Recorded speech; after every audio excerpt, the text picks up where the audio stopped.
మేము బయటకు వచ్చి చూస్తే అధ్యక్ష కొన్ని కేజీలు డ్రగ్స్, అదేవిధంగా గాంజా విపరీతంగా రవాణా జరగడం, విపరీతంగా కల్టివేషన్ జరగడం చేసిన దగ్గర నుంచి ఫస్ట్ ఆఫ్ ఆల్ గౌరవ ముఖ్యమంత్రి చంద్రబాబు నాయుడు గారు, అదేవిధంగా లోకేష్ బాబు గారిని కూడా ఈ విషయంలో నేను కంపల్సరీగా అప్రిషియేట్ చేయాలి, థ్యాంక్స్ కూడా చెప్పాలి అధ్యక్ష. ఎందుకంటే ఆయన పాదయాత్రలోని ఒక అమ్మాయి గాంజా బారిన పడి ఆ కుటుంబం ఎంత వేదన పడిందో ఆ రోజే నిర్ణయం తీసుకొని నేను హోమ్ మినిస్టర్గా ప్రమాణ స్వీకారం చేసిన తర్వాత ఒక మెసేజ్ పెట్టారు అధ్యక్ష, అమ్మ మనం ఇమ్మీడియట్గా మనం చేయాల్సిన పని గాంజాని అరికట్టడం అని. ఆ రోజు మొదలైంది అధ్యక్ష ఈ గాంజా మీద యుద్ధం అన్నది.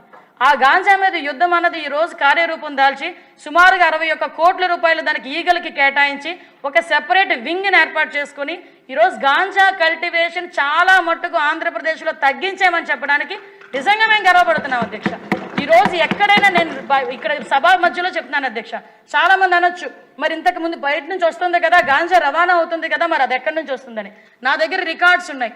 అంటే ఒక రాష్ట్రం గురించి ఎలిగేట్ చేసేటప్పుడు మేము కొన్ని సిస్టమ్స్ పాటించాలి కాబట్టి కొన్ని సందర్భాల్లో మాట్లాడలేకపోతున్నాం అధ్యక్ష. కానీ రికార్డ్స్ పరంగా చూసుకుంటే అధ్యక్ష ఇప్పుడు వరకు గాంజా రవాణా ఏదైతే జరిగిందో ఆ రవాణా అన్నది మ్యాక్సిమం ఒరిస్సా నుంచి మనకి ఇక్కడికి వచ్చిందే తప్పించి మన రాష్ట్రంలో ఉండి గాంజా అక్కడి నుంచి మన బయటకు వచ్చిన పరిస్థితి అయితే ఇప్పటి వరకు కనిపించలేదు అధ్యక్ష.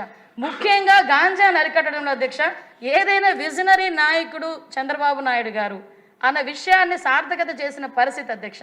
డ్రోన్ కల్చర్ని బయటకు తీసుకురావడం అధ్యక్ష. బుడమేరు లాంటి వరదల సహాయంలో డ్రోన్స్ని తీసుకొచ్చి ఆహారాన్ని పంపిణీ చేయొచ్చు అని ఏ నాయకుడికి కూడా తట్టు ఉండదు అధ్యక్ష. పోనీ ఆ రోజు డ్రోన్స్ని ఉపయోగించి మనం ఆ ఆహార పొట్లాల పంపిణీ దగ్గర నుంచి ప్రజల సంక్షేమం గురించి మనం ఉపయోగిస్తే అదే డ్రోన్స్ని ఉపయోగించి నేరాలను ఎందుకు అరికట్టలేము, ఎందుకు గాంజాయిని అరికట్టలేము అని చెప్పి డిపార్ట్మెంట్ వాళ్ళకి కూర్చొని ఆయన పెద్ద పోలీస్ ఆఫీసర్లా ఈరోజు అందరికీ కూడా సూచనలు ఇచ్చి ఈ రకంగా వెళ్ళండి అని డాట్ టు డాట్ కనెక్ట్ చేసి ఇచ్చిన పరిస్థితి అధ్యక్ష. ఈరోజు ఆ రిజల్ట్ మేము చూస్తున్నాం అధ్యక్ష. ఎక్కడైనా గాంజా సాగు ఉన్నది అనుకుంటే అక్కడికి డ్రోన్స్ ద్వారా పంపిస్తే డ్రోన్ వస్తే వెనకాతలి పోలీసు వస్తారని భయపడి వాళ్ళు సాగు చేసుకున్న వాళ్ళే ఆ గంజాయిని వాళ్ళే ధ్వంసం చేసుకునే పరిస్థితులు ఈరోజు క్రియేట్ చేశారంటే అది ఈరోజు ఆధునికీకరణ ఉపయోగించుకొని టెక్నాలజీ ఉపయోగించుకొని గాంజాని అరికట్టడంలో ఉండే పరిస్థితి అధ్యక్ష. ఈరోజు గాంజా మనకి ఏదైనా గాంజా ఉపయోగించిన గాంజా సరఫరా చేసిన ఈరోజు పీడీ యాక్ట్ పెట్టాలని అసెంబ్లీలోనూ లాస్ట్ అసెంబ్లీలో తీర్మానం పెట్టుకొని గాంజా ఎవరైతే తీసుకుంటున్నారో, ఎవరైతే రవాణా చేస్తున్నారో, ఎవరైతే పండిస్తున్నారో వాళ్ళందరి మీద కూడా పీడీ యాక్ట్ పెట్టడానికి కూడా ఈరోజు మనం సిద్ధపడి ఈరోజు అది కూడా సెంట్రల్ గవర్నమెంట్కి పంపించుకునే పరిస్థితి ఉంది అధ్యక్ష. అంటే గాంజా విషయంలో ఎవరిని కూడా టాలరేట్ చేయము. ఈగల్ని ఏర్పాటు చేయడమే కాకుండా దానికి ఒక ఐసీ లెవెల్ ఆఫీసుని ఏర్పాటు చేసి 61 కోట్లు వాళ్ళకి సపరేట్ వింగ్ అధ్యక్ష. 30% ఫిట్మెంట్ ఇచ్చి మరీ ఈరోజు ఈగల్కి సపరేట్గా ఒక వింగ్ని ఏర్పాటు చేసుకొని ఈరోజు వెళ్ళే పరిస్థితి ఈరోజు కనిపించింది అధ్యక్ష. దానిలోని కూడా ఈరోజు అందరు అధికారులని విత్ ఫుల్ ఎక్విప్మెంట్తో వెళ్ళే పరిస్థితి ఉంది అధ్యక్ష. అదేవిధంగా అధ్యక్ష ఇంతకు ముందు చాలా సందర్భాల్లో చెప్పాను అధ్యక్ష, పోలీస్ స్టేషన్స్ పరిస్థితి ఏంటంటే ఈరోజు ఒక లాగ్ బుక్ బయటకు రిసెప్షన్లో కూర్చొని రాసుకుని ఒక లాగ్ బుక్ తప్పించి మొన్నటి వరకు చంద్రబాబు నాయుడు గారి హయాంలో ఉండే ఏ టెక్నాలజీ కూడా ఈవెన్ సీసీటీవీ కెమెరాస్ కూడా పోలీస్ స్టేషన్స్లో పనిచేయదు. మళ్ళీ ఈరోజు ఎంత దారుణం అంటే అధ్యక్ష ఒక నిందితుడిని పట్టుకోవాలి, ఏ బేస్ మీద పట్టుకుంటాం నిందితుడిని పట్టుకోవాలంటే ఫోరెన్సిక్ డిపార్ట్మెంట్కి సంబంధించిన క్లూస్ ఉండాలి, లేదంటే ఫింగర్ ప్రింట్ ఐడెంటిఫికేషన్ సిస్టమ్ ఉండాలి, పామ్ ఐడెంటిఫికేషన్ సిస్టమ్ ఉండాలి. ఒక సస్పీషియస్ ఎక్కడైనా రోడ్డు మీద తిరుగుతూ ఉంటే పామ్ ఐడెంటిఫికేషన్ సిస్టమ్ పోలీస్ దగ్గర ఉంటే వాడి దగ్గరికి వెళ్తే వాడు పెడితే వాడి నేర చరిత్ర అంతా బయటకు వచ్చి వాడు భయపడే పరిస్థితి, లేకపోతే వాడిని పట్టుకుని జైల్లో పెట్టే పరిస్థితి అధ్యక్ష. ఆ సిస్టమ్ను మొత్తం కొలాప్స్ చేసి దానికి కూడా అధ్యక్ష కేవలం 12,38,00,000 రూపాయలు ఇస్తే ఫింగర్ ప్రింట్ ఐడెంటిఫికేషన్ సిస్టమ్ను మళ్ళీ పునరుద్ధరించవచ్చు అధ్యక్ష.